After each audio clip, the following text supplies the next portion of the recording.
Sebelum kita masuk ke isomer yang inti, nggak afdol rasanya jika kita belum kenalan isomer itu apa gitu ya.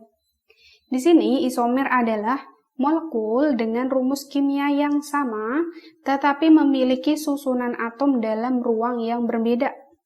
Jadi intinya rumus kimianya tuh sebenarnya sama dia tuh. Tapi ternyata susunan atomnya itu dalam ruang yang berbeda. Sebenarnya bahasa ringannya itu kalian bayangin aja. Jika misalnya kalian punya kembaran, kalian lahir dari rahim yang sama. Meskipun lahir dari rahim yang sama, tapi kan kalian pasti memiliki kayak bentuk yang nggak sama ya. Pasti ada perbedaannya dan juga namanya berbeda. Dan tentunya sifatnya juga berbeda ya. Begitupun dengan isomer ini. Jadi misalnya di sini sama-sama dia memiliki rumus C4H10 nih. Tapi ternyata dia punya, misalnya di sini ada dua bentuk. Yang pertama C4H10 ini bisa ditulis dengan rantai lurus kayak gini nih. Berarti kan dia namanya normal butana. Yang kedua C4H10 ternyata bisa kita tulis kayak gini kan bisa ya. Rantai utamanya 3, baru CH3 ini sebagai cabang. Dia namanya adalah isobutana. Jadi ini nih pengertian dari isomer ya. Gini, sama-sama C4H10, ternyata dia menghasilkan bisa normal butana, bisa juga nih ditulis isobutana gitu ya. Oke, kita masuk ke jenis-jenis isomer. Yang pertama kita akan membahas mengenai isomer struktur. Isomer struktur ini ada beberapa ya. Yang pertama disebut isomer rangka atau kerangka. Berarti fokus utamanya di ini nih, rangka atau kerangka. Namanya aja isomer ya.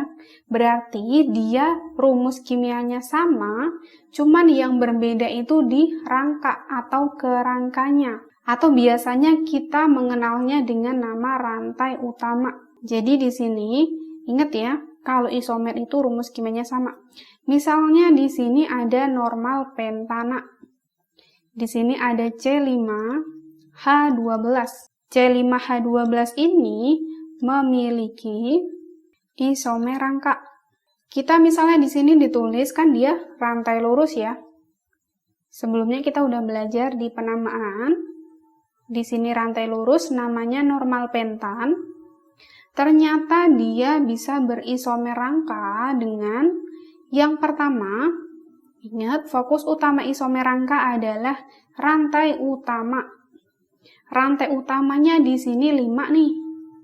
Nah, berarti kita bikin isomer rangkanya, misalnya di sini rantai utama kita kurangi 1. Berarti kan dia menghasilkan 4 rantai utama nih. Nah, satunya kita taruh di cabang. Nah, ini kan berarti rumus kimianya sama-sama C5H12, tapi dia punya rantai utama yang beda. Yang satu itu rantai utamanya 5, yang satunya ini rantai utamanya 4. Nah, berarti dia berisomer rangka nih. Namanya adalah 2-metil butana. Sekarang kita lihat lagi, apakah bisa berisomer rangka lagi? Kita lihat nih, rantai utamanya tadi udah kita bikin 5 terus ke 4. Coba kita kurangi 1 lagi. Kita bikin menjadi 3 rantai utamanya ya. Nah, berarti kan sisa 2C nih. Berarti kita jadiin dia sebagai cabang. Di sini ada cabang CH3, di atas juga ada cabang CH3. Ternyata kan masih bisa ya penulisan kayak gini. Namanya adalah 2,2 dimetil propana. Setelah ini apakah bisa dibuat 2 gitu ya rantainya? Nah, udah nggak bisa kan? Berarti maksimal isomer rangka untuk C5H12 ternyata di sini ada 3 ya. Satu rantai utamanya 5, terus 4, lalu ke 3 gitu. Yang penting fokus utama kita untuk isomer rangka atau kerangka adalah rantai utamanya yang kita buat beda gitu ya. Yang kedua ada namanya isomer posisi. Rumus kimianya sama, yang berbeda jelas di sini posisinya ya. Nah, posisi apa nih? Posisi cabang ataupun posisi ikatan rangkap. Berarti kalau misalnya alkana, kan kita kalau penamaan alkana fokusnya ke cabang, karena dia nggak punya ikatan rangkap. Begitupun juga untuk isomer posisi. Untuk alkana, kita lihat posisi cabangnya. Untuk alkena dan alkuna, karena dia punya ikatan rangkap, berarti kita lihat posisi ikatan rangkapnya ya. Sampai sini paham kan? Jadi untuk alkana lihat cabang, kalau alkena dan alkuna lihat posisi ikatan rangkap. Maksudnya itu gimana sih? Nah, oke, kita bahas ke alkana dulu. Kalau lihat posisi cabang, berarti kan ini cuma posisi cabangnya aja yang beda kan? Berarti selain posisi cabang, kayak rantai utama, itu harusnya sama ya. Kayak misalnya di sini. Ini ada 1, 2, 3, 4, 5, 6. Kita fokus utamanya di cabang. Isomer posisi itu kita cuma tinggal mindahin cabang ini nih. Yang tadinya di nomor 2, kita pindahin misal di nomor 3, tanpa mengubah rantai utamanya ini ya. Karena di sini namanya aja isomer posisi. Berarti kita cuma fokus ke posisinya. Kita berarti dia punya isomer posisi kayak gini. Untuk ini ternyata dia punya isomer posisi kayak gini. 1, 2, 3, 4, 5, 6 ya. Ternyata di sini cabangnya yang awalnya di nomor 2, kita bisa pindah posisi di nomor 3 ya. Setelah itu, kita coba lagi nih, apakah bisa dia pindah ke nomor 4 gitu ya. Kalau pindah ke nomor 4, dia kan jadinya gini ya. CH3, CH2, CH2, CH, CH3, CH2, CH3. Ternyata penomeran, ingat, penomeran kan berarti yang dekat dari cabang nih. Berarti dari kanan ya, nggak dari kiri lagi. 1, 2, 3, 4, 5, 6. Posisi cabang ketika pindah ke sini ternyata masih sama-sama di nomor 3 ya. Nah, berarti sudah cukup. Untuk posisi cabang di sini, isomer posisi dari ini adalah cuma 1 kayak gini ya. Ini namanya 2-metilheksana berisomer posisi dengan 3-metilheksana gitu ya. Yang penting kita fokus utamanya di posisi ya. Karena kita lagi ngomongin alkana, berarti kita cukup geser-geser posisi cabangnya ini. Asal dia menghasilkan nama yang berbeda, gitu ya. Kalau ini kan namanya sama, berarti udah nggak bisa ya.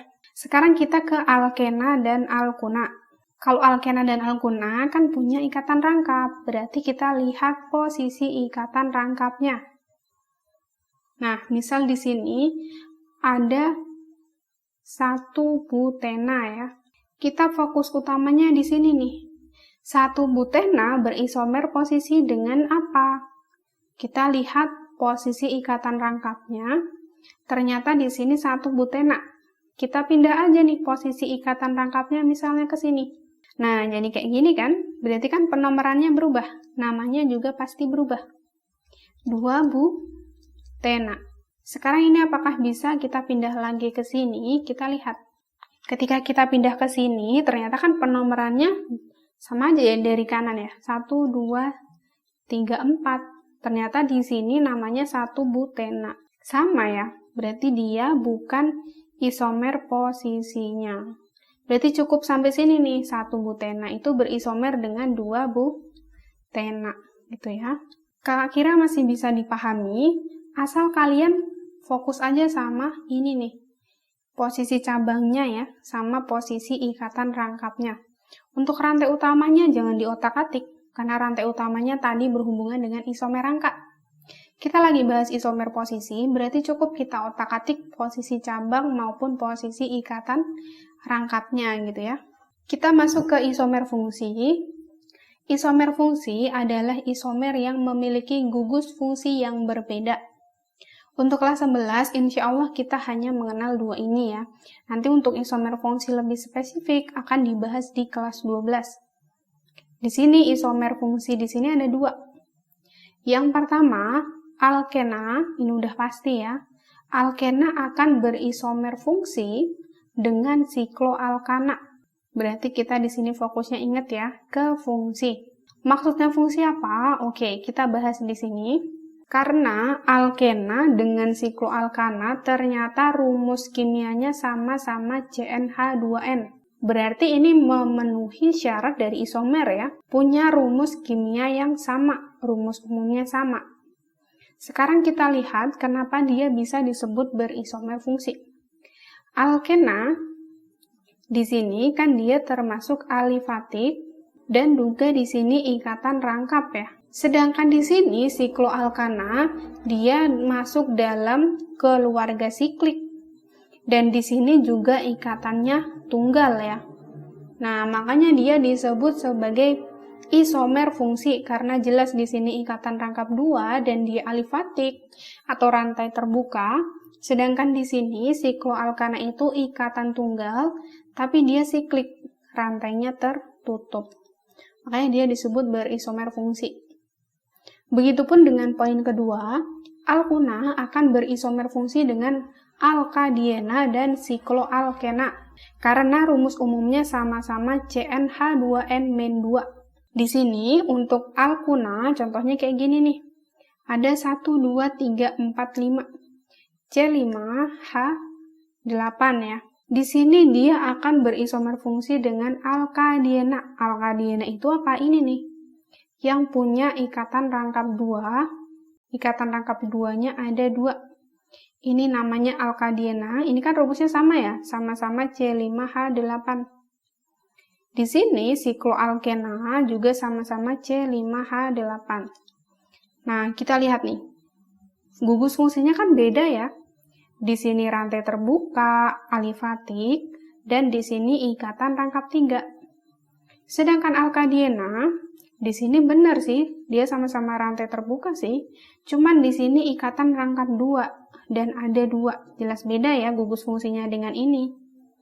Sedangkan di sini dia siklik atau tertutup, tapi di sini juga ikatan rangkap 2. Nah, berarti dia ada 3 meskipun rumus kimianya sama, tapi gugus fungsinya berbeda. Makanya di sini disebut isomer fungsi.